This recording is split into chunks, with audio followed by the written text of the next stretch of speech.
Eric Hobsbawm. 13. A Era do Capital. 12º capítulo. A cidade, a indústria, a classe trabalhadora. Agora eles fazem até o nosso pão diário. Com vapor e com turbina. E muito em breve, a nossa própria conversa vamos empurrá-la com uma máquina. Em Trautenau há 2 igrejas. Uma para os ricos e outra para os pobres.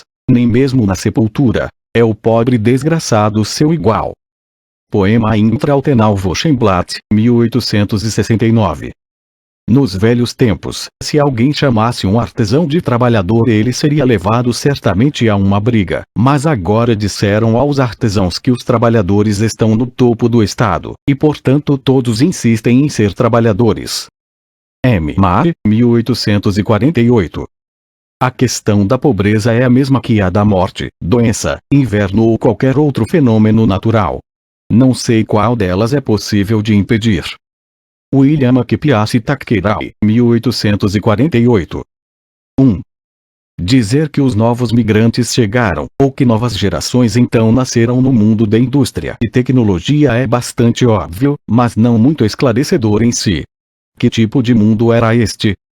Era, em primeiro lugar, um mundo que não consistia apenas de fábricas, empregadores e proletários, ou que tivesse sido transformado pelo enorme progresso de seu setor industrial.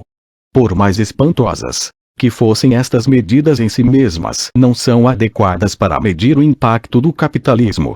Em 1866, Reichenberg, Liberec, o centro têxtil da Boêmia, ainda tinha metade de sua produção total através de trabalho manual, embora esses dependessem de alguma forma de algumas grandes fábricas. Era uma região sem dúvida menos avançada em organização industrial que Lancashire, onde os últimos dentre os trabalhadores manuais foram absorvidos por alguma outra forma de trabalho na década de 1850. No ponto culminante do boom do açúcar do início da década de 1870, apenas 40.000 trabalhadores foram empregados na indústria açucareira. Mas este fato mede menos o impacto da nova indústria de açúcar do que o fato de quantidade de acres ocupados na sua produção haver sido multiplicada, no campo da Boêmia, por 20 vezes entre 1853, 54, 4.800 hectares, e 1872, 73, 123. 800 hectares. O número dos passageiros nas linhas de estradas de ferro na Inglaterra quase que dobrou entre 1848 e 1854, de 58 para 108 milhões, enquanto que a receita das companhias de carga multiplicou-se em 2,5 vezes, e isto é mais significativo que o percentual preciso de mercadorias industriais ou viagens de negócios ocultadas por esses números. E ainda, o trabalho industrial em si mesmo, na sua estrutura e organização característica, além da urbanização, vida nas cidades que cresciam rapidamente, eram certamente as formas mais dramáticas da nova vida. Nova porque mesmo a continuação pura e simples de alguma ocupação local escondia mudanças de longo alcance. Alguns anos depois do fim de nosso período, 1887, o professor alemão Ferdinand Tönnies formulou a distinção entre Gemeinschaft, comunidade, e Gesellschaft, uma sociedade de indivíduos, gêmeos hoje familiares a qualquer estudante de sociologia. A distinção é similar a outras feitas por observadores da época, entre jargões criados para denominar as sociedades tradicionais e modernas, por exemplo, a fórmula de Siren Riemann, reduzindo o progresso da sociedade ao percurso do status ao contrato. O ponto a observar, entretanto, é que Tönnies baseou sua análise não na diferença entre comunidade camponesa e sociedade urbanizada, mas entre a cidade antiquada e a metrópole capitalista, essencialmente uma cidade comercial e, na medida em que o comércio domina o trabalho produtivo, uma cidade-fábrica. Este novo ambiente e sua estrutura são objeto do presente capítulo. A cidade era sem dúvida o mais impressionante símbolo exterior do mundo industrial, exceção feita a estrada de ferro. A urbanização cresceu rapidamente depois de 1850. Na primeira metade do século, somente a Inglaterra tinha tido uma taxa anual de urbanização superior a 0,20 pontos, representando a mudança do ponto percentual no nível da população urbana entre o primeiro e último censo do período, dividido pelo número de anos, embora a Bélgica praticamente atingisse aquele nível. Mas entre 1850 e 1890 até a Áustria-Hungria, Noruega e Irlanda urbanizavam-se àquela taxa, sendo que a Bélgica e os Estados Unidos entre 0,30 e 0,40, Prússia, Austrália e Argentina entre 0,40 e 0,50, Inglaterra e País de Gales, além da Saxônia, a mais de 0,50 por ano. Dizer que a concentração de pessoas em cidades era um mais impressionante fenômeno social do atual século era dizer o óbvio. Para os nossos padrões ainda era modesta. Pelo final do século pouco mais de uma dúzia de países havia atingido a taxa de concentração urbana da Inglaterra e País de Gales em 1801.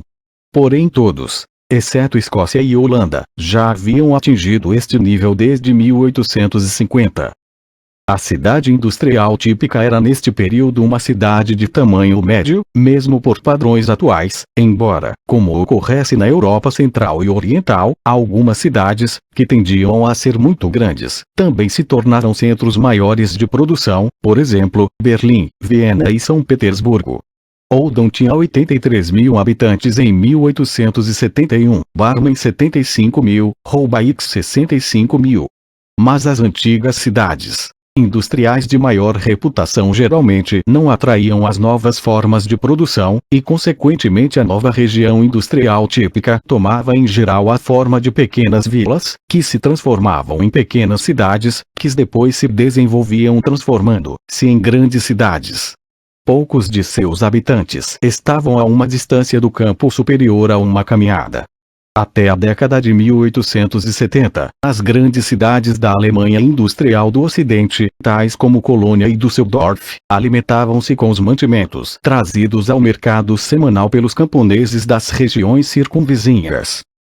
Em certo sentido, o choque da industrialização residia precisamente no grande contraste entre as habitações escuras, monótonas, repletas de gente, e as fazendas coloridas circunvizinhas, como em Sheffield, por exemplo.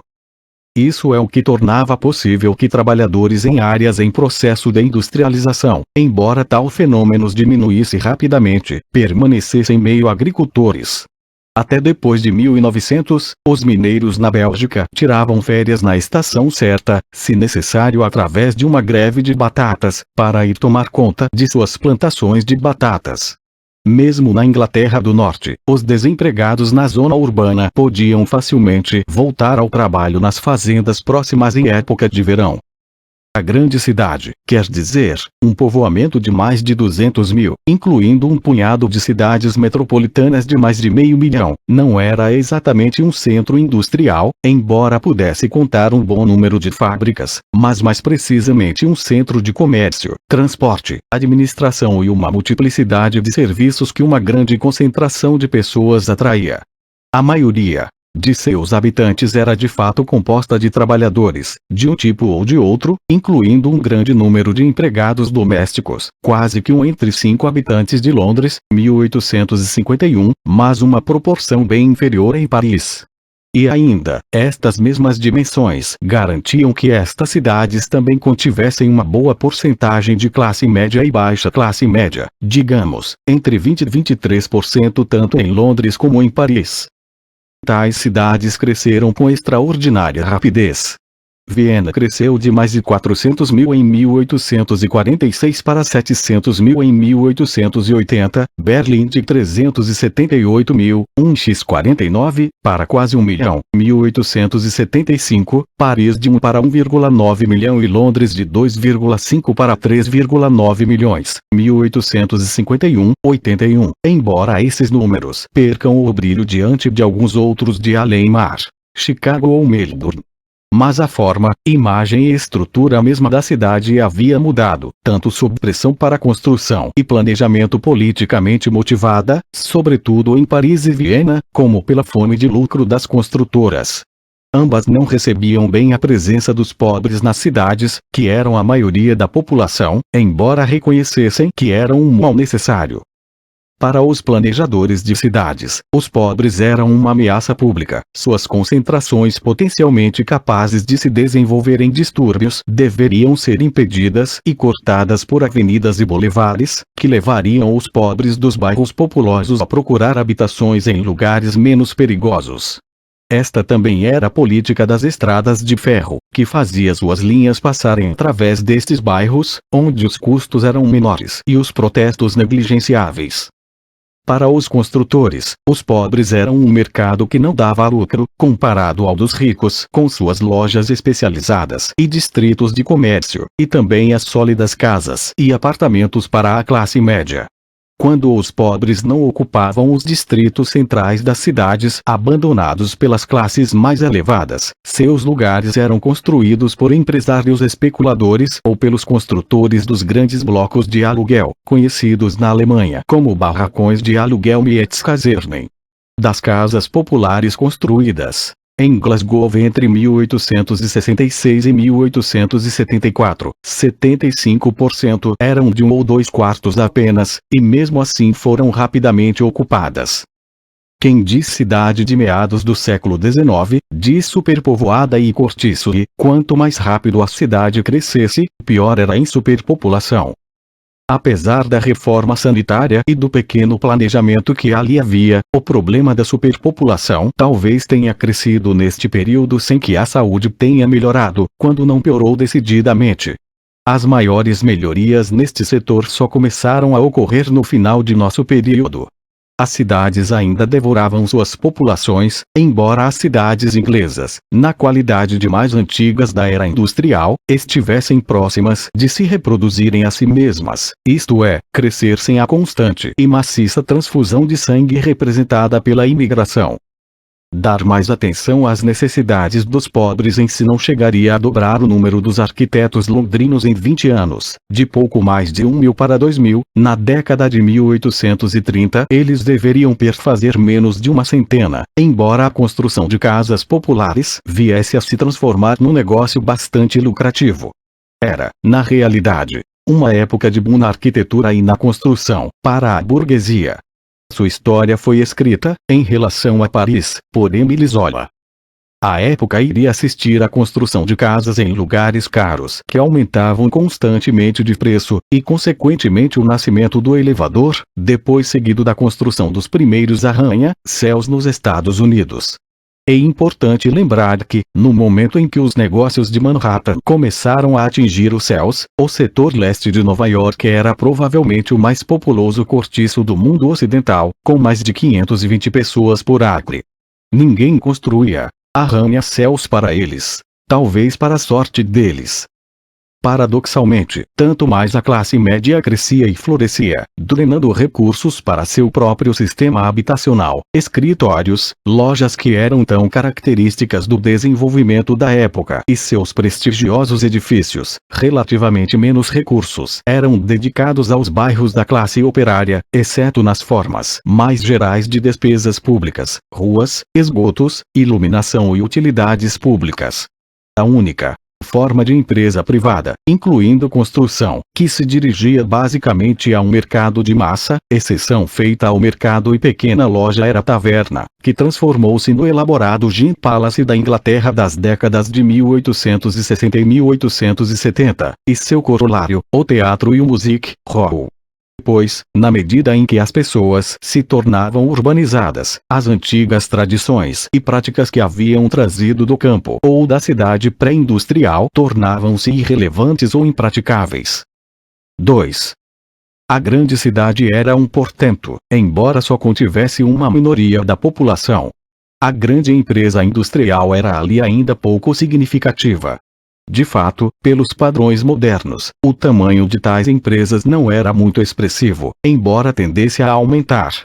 Na década de 1850, uma fábrica com 300 trabalhadores na Inglaterra podia ser ainda considerada muito grande, e em 1871 uma fábrica de tecidos inglesa empregava normalmente 180 pessoas. A indústria pesada então característica de nosso período, era muito maior do que isso, e tendia a desenvolver as concentrações de capital que controlavam cidades ou regiões inteiras, mobilizando vastos exércitos de trabalho sob seu comando. Companhias de estradas de ferro eram gigantescos empreendimentos, mesmo quando construídas e dirigidas em condições de livre iniciativa e competição, como normalmente não o eram.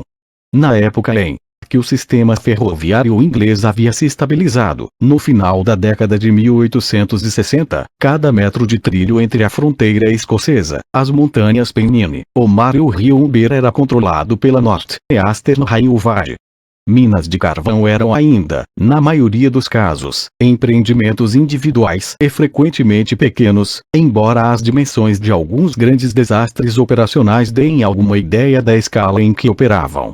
145 mortos em Risca em 1860, 178 em Ferndale em 1867, 140 em Swaite, Yorkshire, 110 em Mons, Bélgica, em 1875, e 200 em Hagblantre, Escócia, em 1877. De forma crescente, e em especial na Alemanha, a combinação do horizontal com o vertical produziu aqueles impérios industriais que controlavam a vida de milhares. A empresa conhecida desde 1873 como Güterhoffnungschutt AG era sem dúvida a maior da Ruhr, mas já havia então se estendido de siderurgia para minas de carvão, produzindo praticamente todas as 215 mil toneladas de ferro e a metade das 415 mil toneladas de carvão que a Ruhr inteira requeria, e havia se diversificado em transporte, construção de pontes, navios e uma grande variedade de máquinas. Não deve causar admiração o fato de que os Kruppen e Essen cresceram de 72 trabalhadores em 1848 para quase 12 mil em 1873, ou que Schneider na França tivesse atingido 12.500 em 1870, de forma que mais da metade da população da cidade de Creusot trabalhava nos seus fornos e maquinaria diversa. A indústria pesada produziu a região industrial da mesma forma que produziu a companhia que englobava cidades, onde o destino de homens e mulheres dependia do humor e boa vontade de um único gerente, atrás do qual estava a força da lei e do poder do Estado, olhando esta autoridade como necessária e benfazeja. Pois, fosse pequena ou grande, era o gerente e não a autoridade impessoal da companhia que dirigia os negócios, e até a companhia era identificada com um único homem, e não com um corpo de diretores. Na maioria das mentes das pessoas, e na realidade o capitalismo ainda significava um único homem, uma única família, um único negócio a coordenar. Este fato mesmo veio a gerar alguns sérios problemas para a estrutura das empresas. Eles diziam respeito ao fornecimento de capital e à forma de administrá-lo. A empresa característica da primeira metade do século tinha, esmagadoramente, sido financiada de forma privada, por exemplo, com recursos familiares, e sofrido expansão através de reinvestimento dos lucros, embora isto possa também querer dizer que, com a maior parte do capital comprometido desta maneira, a firma talvez necessitasse de uma boa quantidade de crédito para suas operações correntes. Mas o tamanho e o custo crescentes de empreendimentos tais como estradas de ferro, atividades metalúrgicas e outras que requeriam um grande empate de capital inicial, tornavam isso mais difícil, especialmente em países que estavam entrando em processo de industrialização, não dispondo de grandes acumulações de capital privado para investimento. Verdade que em alguns países tais reservatórios de capital já eram disponíveis suficientemente, não apenas para suas próprias necessidades, mas também ansiosos para serem exportados, com uma adequada taxa de juros, para o resto da economia mundial. Os ingleses investiram no exterior neste período como nunca antes ou, em termos relativos, desde então. Assim também o fizeram os franceses, provavelmente em detrimento de suas próprias indústrias, que cresceram a uma taxa inferior às suas rivais inglesas. Mas mesmo na Inglaterra e na França, novas formas de mobilizar estes recursos, ou de canalizá-los convenientemente para as empresas, precisavam ser encontradas. Nosso período foi, assim, um tempo fértil para experimentos na mobilização de capital para o desenvolvimento industrial. Com a notável Exceção da Inglaterra, a maioria das transações, de uma forma ou de outra, envolvia os bancos, direta ou indiretamente, ou eram feitas através da forma da moda, o Crédit Immobilier, uma espécie de companhia industrial financeira que olhava os bancos ortodoxos como insuficientemente preparados para, ou desinteressados em, o financiamento industrial, competindo com eles. Os irmãos Pereire, estes dinâmicos industrialistas, inspirados pelas ideias de Saint-Simon e desfrutando de algum apoio de Napoleão III, desenvolveram o modelo protótipo desta invenção. Eles se espalharam por toda a Europa, competindo com seus raivosos rivais, os Rothschilds, que não gostaram da ideia mas foram obrigados a segui-la e, como frequentemente acontece em períodos de grande expansão da economia em que financistas sentem-se heróis e o dinheiro corre, eram muito imitados, especialmente na Alemanha.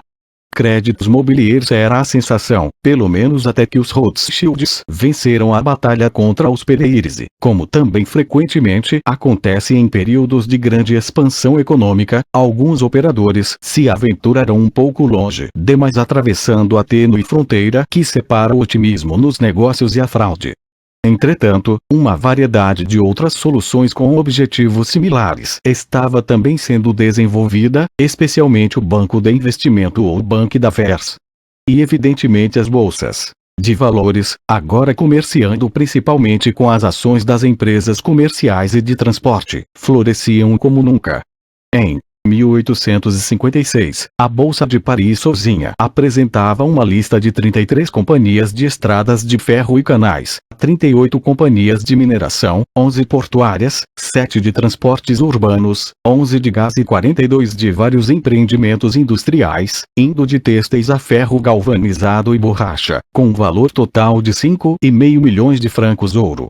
15 enquanto realmente eram requeridas estas vastas mobilizações de capital? Em que medida eram elas eficazes? Industriais em geral nunca apreciaram muito os financistas, e os primeiros tentaram sempre ter o mínimo possível de negócios a tratar com bancos. Lilly, escreveu um observador em 1869, não é uma cidade capitalista, é antes de tudo um grande centro industrial e comercial 16, onde os homens aplicavam seus lucros de volta nos negócios, não brincavam com eles, e onde todos esperavam nunca ter de pedir emprestado a bancos. Nenhum industrial gostava de ficar à mercê de credores. Mas às vezes, precisavam fazê-lo. Krupp cresceu tão rapidamente entre 1855 e 1866 que ficou sem capital. Há um elegante modelo histórico, segundo o qual quanto mais atrasada a economia e quanto mais tardio o início da industrialização, maior a dependência nos métodos de mobilização de recursos e poupança em larga escala. Nos países desenvolvidos ocidentais, recursos privados e mercado de capital eram bastante adequados.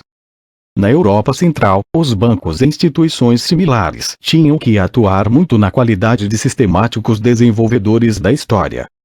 Mais a leste, sul e além-mar, os governos tinham que apoiar-se em si mesmos, geralmente com a ajuda de investimento estrangeiro, fosse para garantir capital ou, talvez mais corretamente, fazer com que os investidores tivessem seus dividendos garantidos, ou pelo menos pensassem que tinham dividendos que iriam sozinhos mobilizar o dinheiro. Fosse qual fosse a validade desta teoria, não há dúvida de que em nosso período, os bancos, e instituições similares, tinham um papel muito mais relevante como atores do desenvolvimento e direção da indústria na Alemanha, o grande recém-chegado industrial, do que em qualquer outro país no Ocidente. Se eles apenas pretendiam, como os créditos mobiliers, ou se eles eram realmente eficazes no papel, é uma questão um pouco obscura. Provavelmente eles não eram particularmente preparados para tal, até que os grandes industriais, então reconhecendo a necessidade de um financiamento muito mais elaborado do que nos velhos dias, colonizaram os grandes bancos, como fizeram de forma crescente na Alemanha a partir da década de 1870. As finanças não afetaram muito a organização dos negócios, mas talvez tenham influenciado na sua política. O problema da direção era mais complicado. Para um modelo básico da empresa individual ou em mãos de uma única família, a autocracia patriarcal familiar, este era um problema irrelevante nas indústrias da segunda metade do século XIX. O melhor aprendizado é aquele proporcionado pela palavra que sai da boca, dizia um manual alemão em 1868, deixem o empreendedor dar o exemplo por si mesmo, onipresente e sempre acessível, cujas ordens sejam reforçadas pelo exemplo pessoal que seus empregados têm constantemente diante dos olhos. Este conselho, adequado a artesãos ou fazendeiros, era válido na medida em que a instrução era um aspecto essencial da gerência nos novos países em vias de industrialização. Até homens com os conhecimentos básicos de artesãos, preferentemente em metais, precisavam aprender a habilidade do trabalhador especializado de fábrica. A grande maioria dos trabalhadores especializados dos Krupp parece ter sido treinada no trabalho desta maneira. Somente na Inglaterra podiam os empregadores confiar no suprimento de trabalhadores deste tipo que já tinham experiência industrial. O paternalismo de tantos empreendimentos no continente devia alguma coisa a esta longa associação entre os trabalhadores e as firmas onde tinha crescido e de onde dependiam. Mas os senhores dos trilhos, minas siderúrgicas não podiam olhar paternalmente por cima dos ombros de seus empregados todo o tempo, e certamente não o fizeram. A alternativa e complemento à instrução era o comando. Mas, nem a autocracia da família nem as pequenas operações da indústria especializada e comércio supriam a necessidade de direção para as grandes organizações capitalistas. Portanto, a iniciativa privada na sua forma mais irrestrita e anárquica tendeu para os únicos modelos disponíveis de gerência em grande escala, o militar e o burocrático. As companhias de estradas de ferro, com suas pirâmides de trabalhadores uniformizados e disciplinados, possuindo segurança de trabalho, promoção por antiguidade e até mesmo pensões, são um exemplo extremo. O apelo exercido pelos títulos militares, que ocorria livremente entre os primeiros executivos ingleses de estradas de ferro e os executivos dos grandes portos, não era apenas devido ao orgulho em relação às hierarquias de soldados e oficiais, como era o caso dos alemães, mas a inabilidade da iniciativa privada em determinar uma forma específica de gerência para os grandes negócios. Havia vantagens evidentes do ponto de vista organizacional. Não resolvia o problema da manutenção do trabalho de forma leal, diligente e modesta. Tudo estava muito bem para países onde uniformes estavam na moda, e eles certamente não estavam na Inglaterra e nos Estados Unidos, encorajando entre os trabalhadores as virtudes militares dos soldados, e entre elas sem dúvida de ser mal pago. Início da citação. Sou um soldado da indústria e como você, tenho minha bandeira. Meu trabalho tem enriquecido a pátria. Vou te dizer, meu destino é glorioso. Fim da citação. Assim cantava um poeta em Lille, França. Mas mesmo este patriotismo era um pouco demasiado. A era do capital encontrou dificuldades em acertar os termos com este problema. A insistência da burguesia na lealdade, disciplina e modesta satisfação não podia realmente esconder que sua verdadeira percepção de que o que fazia os trabalhadores trabalharem era algo bem diferente. Mas o que era então? Na teoria eles deveriam trabalhar para deixar de serem trabalhadores logo que possível, entrando então no universo burguês. Como Epp colocou na Songs for English Workmen to Sing em 1867. Início da citação. Trabalhem, rapazes, trabalhem e fiquem satisfeitos, desde que vocês tenham o suficiente para comprar uma refeição. O homem em que vocês podem confiar ficará rico mais e mais, somente se puser seus ombros na roda. Fim da citação.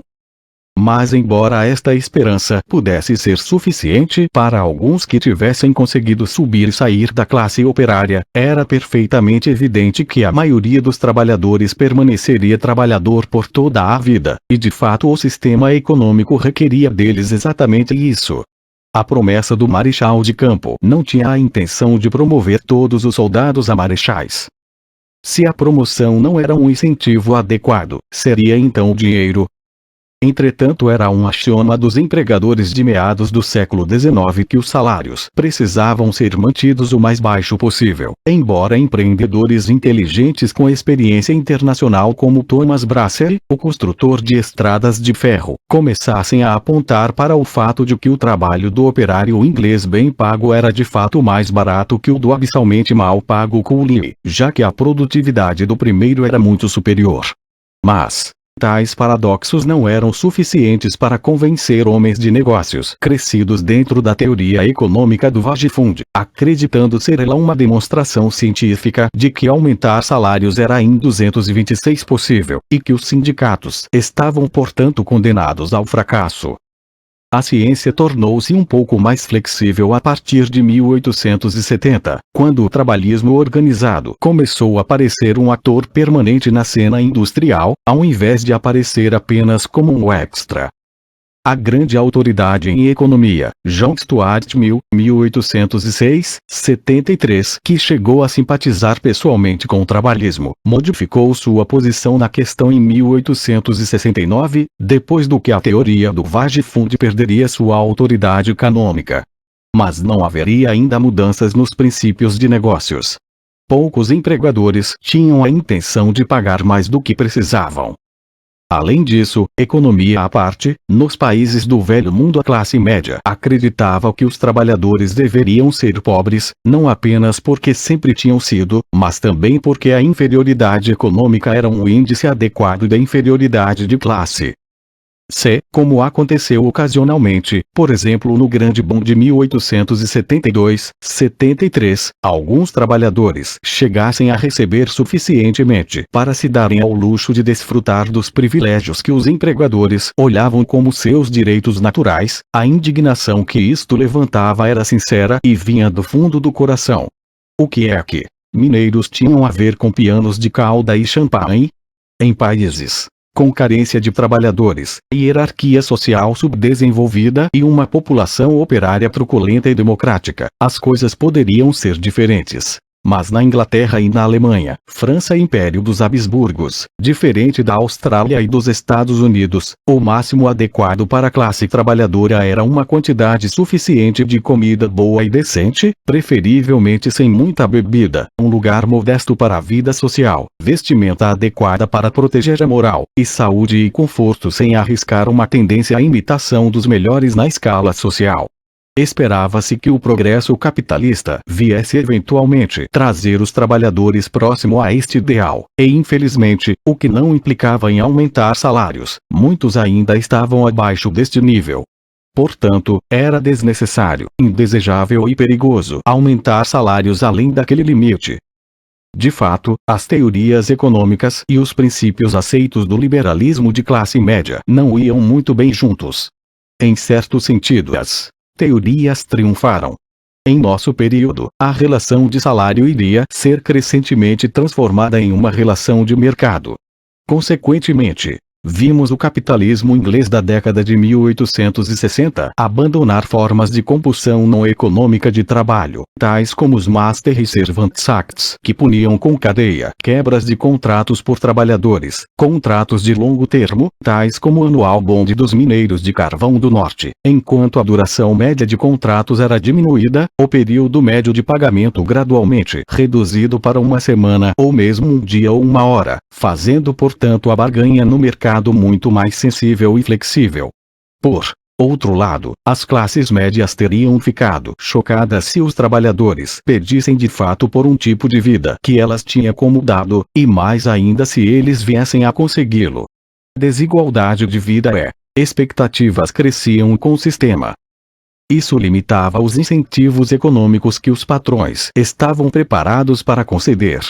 Eles desejavam ligar salários à produção por vários sistemas de piecework, que parece haverem se espalhado durante nosso período, e assinalar que os trabalhadores deviam agradecer por ter afinal algum trabalho, já que havia um grande exército industrial de reserva do lado de fora esperando por aqueles empregos. Pagamentos contra resultados tinham algumas vantagens evidentes. Marx chamou-a a melhor forma de retribuição por salários para o capitalismo. Fornecia um incentivo genuíno para o trabalhador intensificar o seu trabalho e, consequentemente, aumentar sua produtividade, uma garantia contra a negligência em geral, uma solução para reduzir a conta de salários em tempos de depressão, assim como um método adequado para reduzir os custos do trabalho e impedir que salários aumentassem mais do que era necessário e conveniente. Também dividia os trabalhadores entre si, já que o que recebiam podia variar enormemente dentro do mesmo estabelecimento, ou diferentes tipos de trabalho poderiam ser pagos através de formas inteiramente diferentes. Algumas vezes os especializados faziam o papel de subempregadores, pagos por produção, contratando então assistentes não especializados por um mínimo e controlando o que estes produziam. O problema era que o trabalho por empreitada sofria alguma resistência, especialmente por parte dos especializados, já que era um arranjo muito complexo e obscuro, não apenas para os trabalhadores, mas também para os empregadores que não tinham, na maioria das vezes, ideias das normas de produção que deveriam ser estipuladas. Também, não era fácil de ser aplicado em algumas ocupações. Os trabalhadores tentaram remover estas desvantagens, reintroduzindo o conceito de um salário básico previsível impossível de ser comprimido, que seria um salário padrão determinado através dos sindicatos ou de práticas informais. Os empregadores estavam próximos da remoção destas ideias por aquele processo que os partidários da indústria americanos iriam chamar de gerência científica Scientific Management, mas no nosso período eles ainda tinham problemas em lidar com esta solução. Talvez isto tenha levado a uma ênfase maior no outro incentivo econômico. Se um único fator dominava a vida dos trabalhadores do século XIX, este fator era a insegurança. Eles não sabiam no princípio da semana quanto iriam levar para casa na sexta-feira. Eles não sabiam quanto tempo iria durar o emprego presente ou, se viessem a perdê-lo, quando voltariam a encontrar um novo trabalho e em que condições. Eles não sabiam que acidentes ou doenças iriam afetá-los, e embora soubessem que algum dia no meio da vida, talvez 40 anos para os trabalhadores não especializados, talvez 50 para os especializados, iriam se tornar incapazes para o trabalho pleno e adulto, não sabiam o que iria acontecer então entre este momento e a morte. De 228. Versa era a insegurança dos camponeses, à mercê de periódicas, e, para ser honesto, mais assassinas, catástrofes tais como secas e fome, mas capazes de prever com maior precisão como um homem ou uma mulher pobre passaria a maioria dos dias da vida do nascimento até a morte. A primeira era uma imprevisibilidade mais profunda, apesar do fato de que a maioria dos trabalhadores era empregada por longos períodos de suas vidas por um único empregador. Não havia certeza no trabalho mesmo para os mais especializados. Durante a queda de 1857-58, o número de trabalhadores na indústria de engenharia em Berlim caiu em quase uma terça parte. Não existia nada que correspondesse à moderna segurança social, exceto caridade e readmissão no serviço, mas algumas vezes nem isso. Para o mundo do liberalismo, insegurança era o preço a pagar por progresso e liberdade, sem mencionar riqueza, e tornava-se tolerável pela contínua expansão econômica. Segurança deveria ser comprada, pelo menos algumas vezes, não por homens e mulheres livres, mas, como a terminologia inglesa especificava muito bem, por empregados, cuja liberdade era bastante limitada. Empregados domésticos, empregados de estradas de ferro, servidores civis etc. Na realidade, o maior grupo entre estes, os empregados domésticos urbanos, não desfrutavam da segurança das famílias da nobreza tradicional, mas frequentemente viam-se diante da insegurança na sua pior forma. Demissão imediata sem uma carta de recomendação do antigo senhor para futuros empregadores. Pois o mundo dos burgueses estabelecidos também era considerado como sendo basicamente inseguro, um estado de guerra onde a qualquer momento eles poderiam ser as vítimas da competição, fraude ou desastre econômico, embora os homens de negócios que eram vulneráveis a esse ponto talvez formassem apenas uma pequena minoria das classes médias, e a penalidade do fracasso raramente era o trabalho manual, menos ainda o trabalho de casa. A expansão econômica mitigava esta constante insegurança. Não há muita evidência de que salários reais na Europa tenham começado a aumentar antes do final da década de 1860, mas mesmo antes que o sentimento geral de que os tempos melhoravam passasse a ser uma certeza nos países desenvolvidos, o contraste com as décadas desesperadas e sofridas de 1830 e 1840 era palpável. Nem o aumento súbito no custo de vida nos anos 1853-54, nem a catástrofe financeira de 1858 trouxeram distúrbios sociais sérios. A verdade é que o grande boom econômico havia fornecido emprego, em casa e para os imigrantes afora, numa escala sem precedentes. Não havia evidentemente falta de trabalho, já que os exércitos de reserva da população rural, em casa e fora, estavam agora pela primeira vez avançando em massa sobre os mercados de trabalho. Somente o fato de que a competição destes últimos não reverteu as condições da classe operária sugere que o ímpeto e a escala desta expansão econômica eram realmente imensos.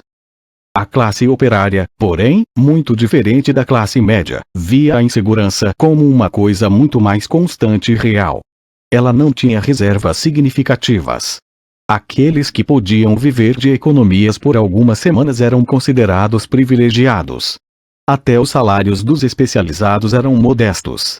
Em tempos normais, um operário em Preston que, com seus 7 filhos empregados, ganhasse 4 libras por semana numa semana de pleno emprego, teria sido objeto de inveja de seus vizinhos. Mas não foram precisas muitas semanas da epidemia de fome em Lancashire, devido à interrupção do suprimento de algodão dos Estados Unidos por causa da Guerra Civil, para reduzir esta mesma família à miséria. O caminho normal, ou mesmo inevitável da vida passava por estes abismos nos quais o trabalhador e sua família iriam provavelmente cair.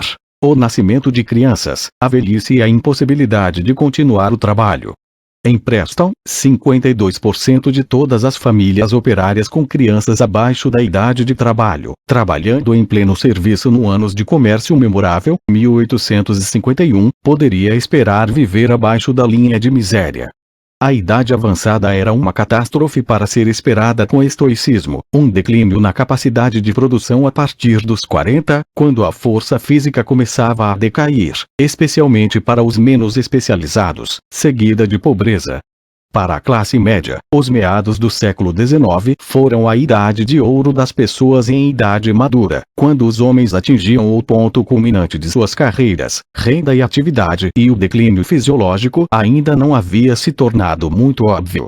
Para os oprimidos, trabalhadores de ambos os sexos e mulheres de todas as classes, a flor da vida só aparecia na juventude. Nem incentivos econômicos nem segurança forneciam um mecanismo geral realmente efetivo para manter o trabalho no seu ponto máximo. O primeiro porque sua amplitude era limitada, o último porque sua obtenção parecia tão impossível como a previsão do tempo. As classes médias achavam este argumento de difícil compreensão. Porque deveriam ser exatamente os melhores, mais capazes e sóbrios trabalhadores, aqueles com maior tendência a formar sindicatos, já que eles eram precisamente os que mereciam os melhores salários e o emprego mais regular.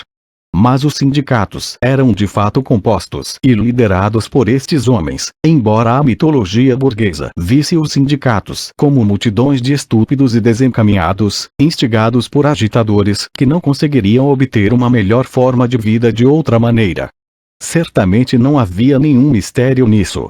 Os trabalhadores que eram objeto de competição entre empregadores não eram apenas aqueles que tinham força de barganha para fazer a existência de sindicatos possível, mas também aqueles mais conscientes de que o mercado sozinho não lhes garantia nem segurança nem aquilo a que eles pensavam ter direito. Entretanto, desde que eles não se organizassem, e algumas vezes mesmo quando chegavam a fazê-lo, os trabalhadores proporcionavam a seus empregadores uma solução para o controle do trabalho. Na sua esmagadora maioria, eles gostavam de trabalhar e suas expectativas eram espantosamente modestas. Os não especializados ou recém-chegados do interior eram orgulhosos de sua força, vindo de um meio onde o trabalho pesado era o critério do valor de uma pessoa e onde mulheres eram escolhidas não pela aparência, mas pela potencialidade para o trabalho.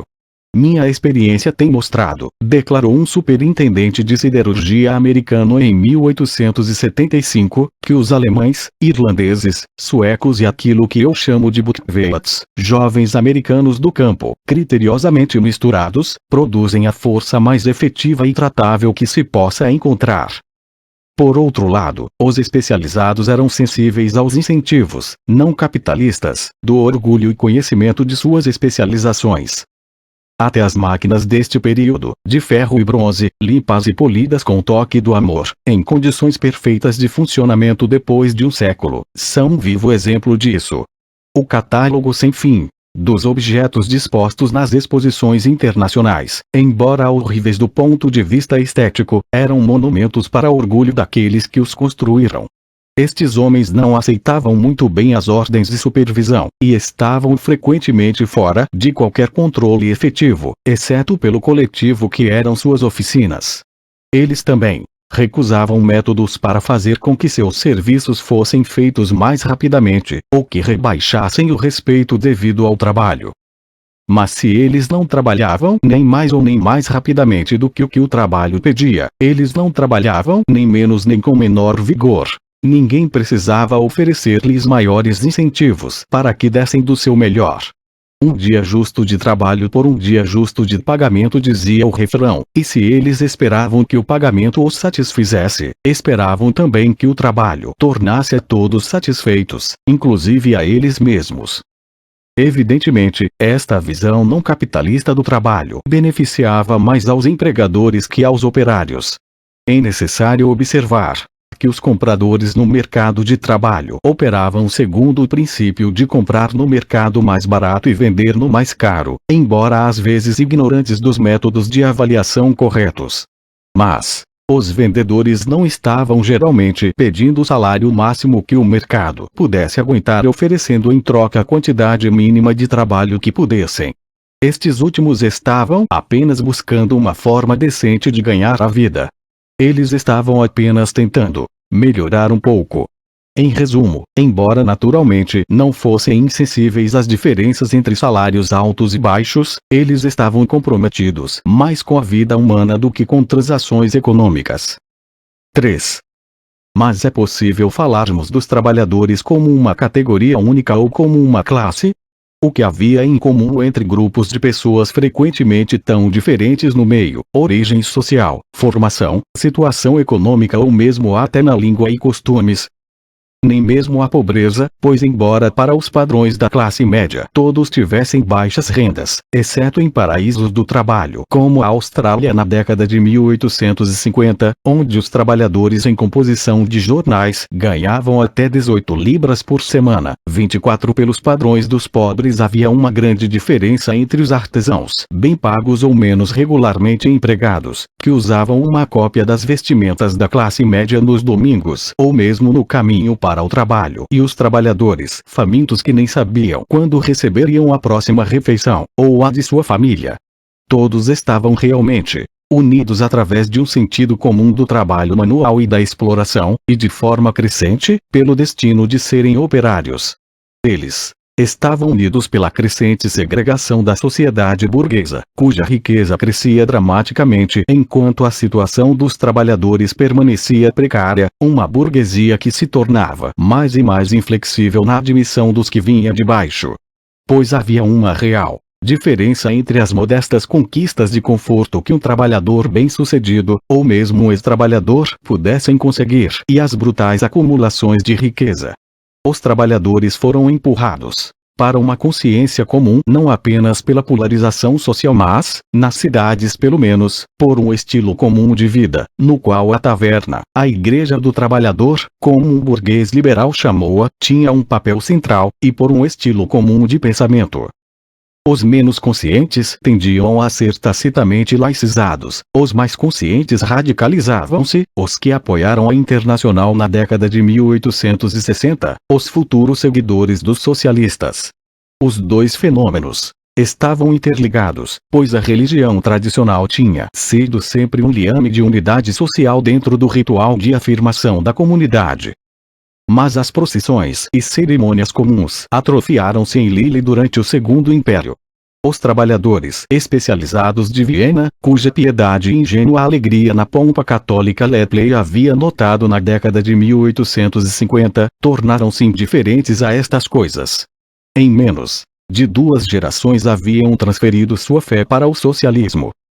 Os grupos heterogêneos dos trabalhadores pobres sem dúvida tenderam a se tornar parte do proletariado nas cidades e regiões industriais. A importância crescente dos sindicatos na década de 1860 registrou bem esta circunstância, e a existência mesma, para não mencionar a força, da Internacional teria sido impossível sem ela. Porém, os trabalhadores pobres não eram apenas o conjunto de grupos disparatados. Eles haviam, especialmente nos anos desesperados da primeira metade do século, fundido-se numa massa homogênea de descontentes e oprimidos. Esta homogeneidade estava agora sendo perdida. A era do capitalismo liberal estável e florescente oferecia à classe operária a possibilidade de melhorar sua barganha coletiva através de organização coletiva. Mas aqueles que permaneciam meramente à miscelânea de pobres não podiam esperar muito dos sindicatos, e menos ainda das sociedades de ajuda mútua.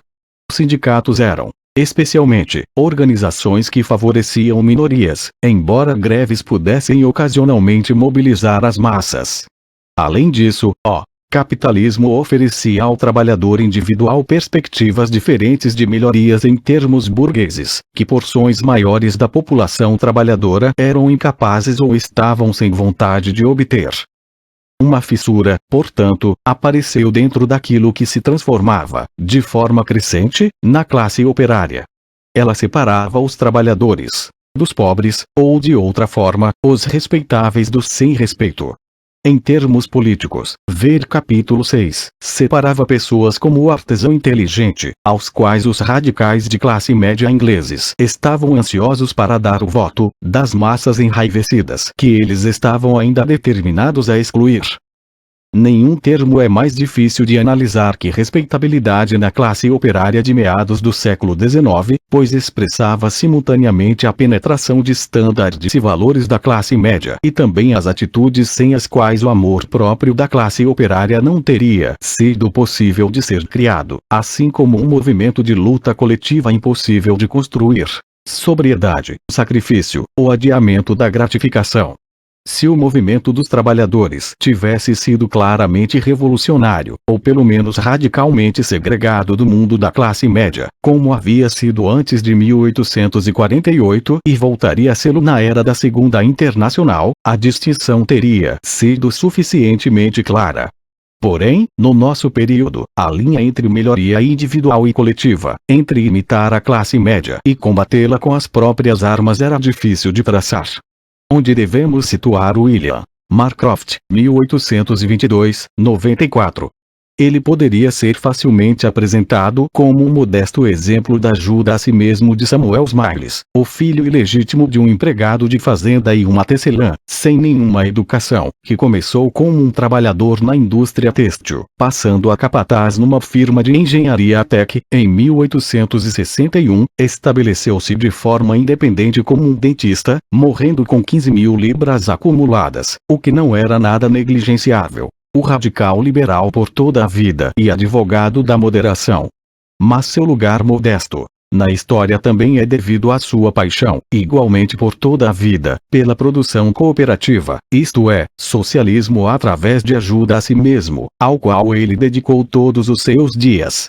Por outro lado, William Allen, 1873-74, era sem dúvida nenhuma um seguidor da luta de classe. Nas palavras de seu obituário, em questões sociais, ele inclinava-se para a escola de Robert Owen. Portanto, este trabalhador radical, formado na escola revolucionária de antes de 1848, iria deixar sua marca na história do trabalhismo como o cauteloso, moderado e acima de tudo eficiente administrador do maior dos sindicatos de trabalhadores especializados do novo modelo, a Amalgamated Society of Engineers. Era um anglicano convicto e em política um liberal consistente, não dado a nenhum tipo de politicagem.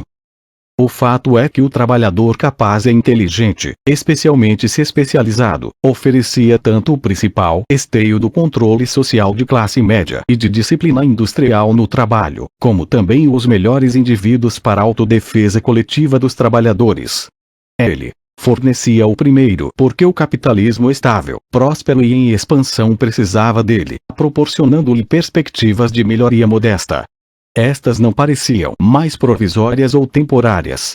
Mas ele também fornecia o segundo, porque, com a possível exceção dos Estados Unidos, aquela terra que parecia prometer ao pobre um meio pessoal de livrar-se de uma pobreza que se arrastava por toda a vida, de sair da classe operária, e a cada cidadão igualdade diante de todos. As classes trabalhadoras sabiam que o mercado livre e liberal por si só não lhes daria os direitos ou lhes supriria as necessidades. Eles precisavam se organizar e lutar. A aristocracia do trabalho, inglesa, uma camada peculiar a este país onde a classe de pequenos produtores independentes, lojistas etc. era relativamente insignificante, como era também a baixa classe dos white-collar e burocratas menores, ajudou a transformar o Partido Liberal num partido de apelo genuinamente de massa. Ao mesmo tempo, formava o coração do movimento sindical, incomumente poderoso. Na Alemanha, mesmo os trabalhadores mais respeitáveis eram empurrados para as fileiras do proletariado pela distância que os separava da burguesia e pela força das classes intermediárias. Ali o homem que mergulhava nas associações de melhoria do Dunksverein, na década de 1860, havia 1000 destes clubes em 1863, 2000 em 1872 somente na Baviera, afastava-se rapidamente do liberalismo de classe média destas associações, embora não tanto da cultura de classe média que ali lhe fora inculcada. Outros, como ele, iriam se transformar no pessoal dirigente do novo movimento social-democrata, especialmente depois do fim de nosso período.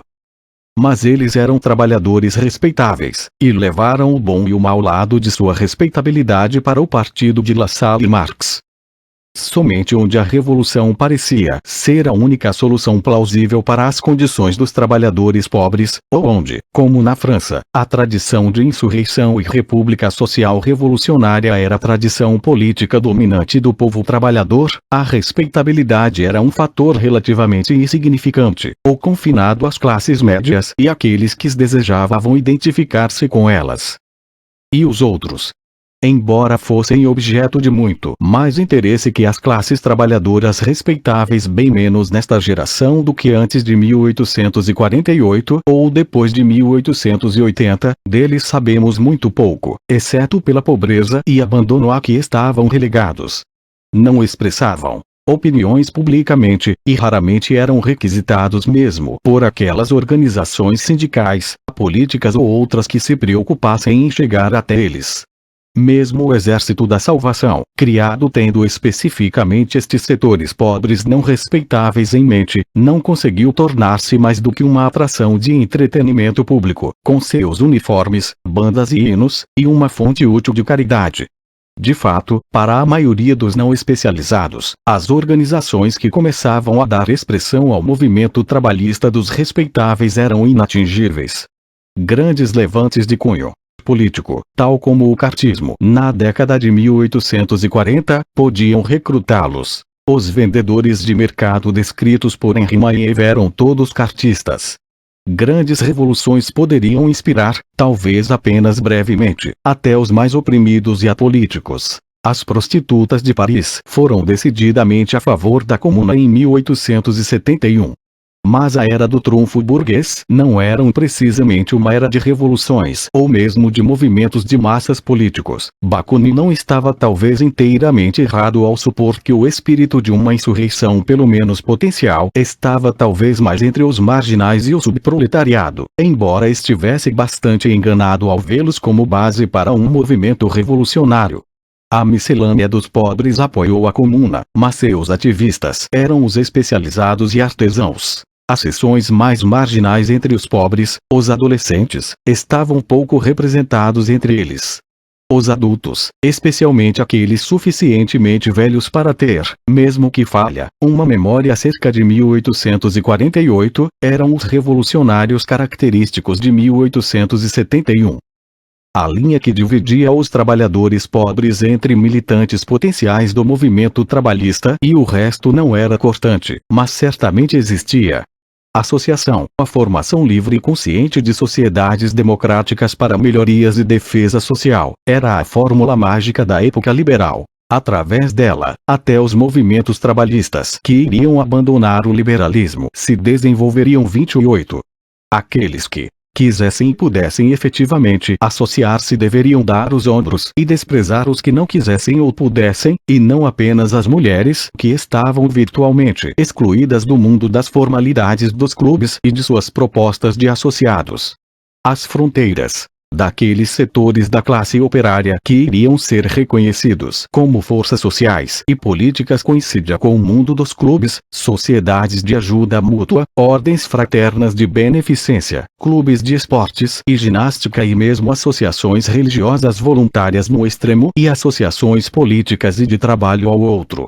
Estas últimas cobriam uma parte variada mas substancial da classe operária, talvez uns 40% no final de nosso período.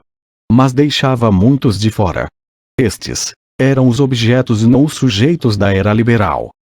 É difícil, olhando retrospectivamente, formar uma ideia equilibrada das condições de todos estes trabalhadores. Em um aspecto, a lista dos países onde havia cidades e indústrias modernas era agora muito maior, e consequentemente o nível de desenvolvimento industrial que representavam. Portanto, generalizações não são fáceis, e seu valor é circunscrito mesmo se nos limitarmos, e precisamos fazê-lo, aos países relativamente desenvolvidos em oposição aos atrasados, às classes trabalhadoras urbanas em distinção aos setores camponeses e agrários. O problema é determinar o meio termo entre, de um lado, a violenta pobreza que ainda dominava a vida da maior parte dos trabalhadores pobres, o meio físico e moral repulsivo que cercava muitos deles e, de outro, a melhoria geral das condições e perspectivas que havia ocorrido desde a década de 1840. Porta-vozes satisfeitos. 235. De parte da burguesia tendiam a dar maior ênfase a estas melhorias, embora ninguém pudesse negar o que Sir Robert Giffen, 1837-1900, olhando para o meio século da história inglesa de 1883, chamou de um resíduo ainda não desenvolvido, ou que as melhorias, mesmo quando medidas por um ideal baixo, ainda são muito pequenas, ou então que ninguém pode contemplar as condições das massas populares sem desejar alguma coisa como uma revolução para que elas melhorem. Reformadores sociais menos satisfeitos, embora não negando as melhorias, no caso da elite de trabalhadores cujas qualificações relativamente escassas punham-nos numa condição de vendedores privilegiados no mercado de trabalho, davam um retrato menos cor-de-rosa.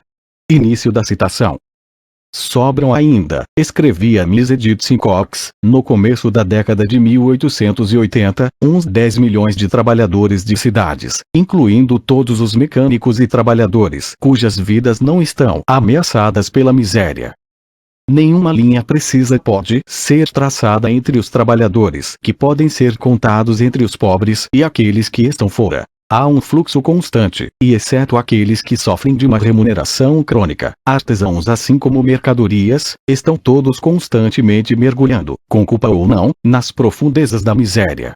Não é fácil julgar quantos, dentre esses 10 milhões pertencem à próspera aristocracia das classes trabalhadoras, aquela camada com a qual os políticos entram em contato e da qual saem aqueles que a sociedade apressadamente acolhe como trabalhadores representativos. Eu confesso que deveria estimar que apenas um pouco mais de 2 milhões de trabalhadores especializados, representando uma população de 5 milhões, esteja vivendo habitualmente com alguma facilidade e segurança de qualquer espécie, e os outros 5 milhões incluem os trabalhadores e operários menos especializados, homens e mulheres, cujo salário máximo lhes proporciona as necessidades e decência mínimas da existência e para os quais, por conseguinte, qualquer azar significa miséria, uma queda rápida na penúria. Fim da citação. Mas mesmo estas impressões bem informadas e evidentes eram um tanto otimistas, por duas razões. Primeiro, porque, como pesquisas sociais que começaram a ser feitas a partir do final da década de 1880 deixam claro: os trabalhadores pobres, que formavam aproximadamente 40% da classe operária de Londres, pouco desfrutavam das decências mínimas da existência, mesmo pelos padrões austeros aplicados para os setores mais baixos. Segundo, porque o estado de alguma facilidade e segurança de qualquer espécie representava demasiado pouco. A jovem Beatrix Potter, vivendo anonimamente entre os operários têxteis de Baco, não teve dúvida de que tivesse partilhado das vidas da confortável classe operária, dissidentes e colaboradores, uma comunidade fechada excluindo os não respeitáveis e marginais, cercada pelo bem-estar geral e bem remunerado, sendo as casas bem decoradas e mobiladas, e as refeições excelentes. Mesmo esta observadora perspicaz iria descrever esses mesmos indivíduos, quase sem perceber o que estava descrevendo, como parecendo vítimas de excesso de trabalho físico nos períodos de grande comércio, comendo e dormindo muito pouco, fisicamente exaustos para esforços intelectuais, à mercê de muitas chances de esgotamento, significando falta de conforto físico. A profunda e simples fé puritana destes homens e mulheres era, como ela via, uma resposta ao medo das vidas gastas e fracassadas. Início da citação. Vida em Cristo e esperança em outro mundo trazem facilidade e refinamento na meira luta pela existência, acalmando a busca desenfreada pelas boas coisas desta vida com uma outra existência, e fazendo do fracasso um meio de atingir a graça ao invés de uma busca incansável pelo sucesso. Fim da citação. Este não é o quadro de famintos prestes a se rebelarem nos seus cortiços, mas também não é um quadro de homens e mulheres melhores, muito melhores do que eram há 50 anos atrás, e menos ainda de uma classe que tinha tido o benefício material dos últimos 50 anos Giffen, como economistas satisfeitos e ignorantes mantinham. Era um quadro de pessoas com algum respeito e segurança, cujas expectativas eram enormemente modestas, mas conscientes de que poderia ser bem pior, que se lembravam de tempos quando eram bem mais pobres, e que estavam frequentemente perseguidas pelos aspectos da miséria, como entendiam o termo. O pauperismo estava sempre próximo. Ninguém deve usar muito de uma coisa boa, porque senão gasta-se dinheiro com muita facilidade, disse um dos hospedeiros de Beatrix Potter, colocando o cigarro que ela havia lhe oferecido em cima da lareira depois de uma ou duas baforadas, guardando para a noite seguinte. Aquele que esquecer que esta era a forma pela qual homens e mulheres pensavam sobre os bens de suas vidas, naqueles dias, não será certamente a pessoa indicada para julgar a pequena mas genuína melhoria que a grande expansão capitalista trouxe para uma parte substancial das classes trabalhadoras no nosso período. E a distância que a separava do mundo burguês era imensa, e intransponível,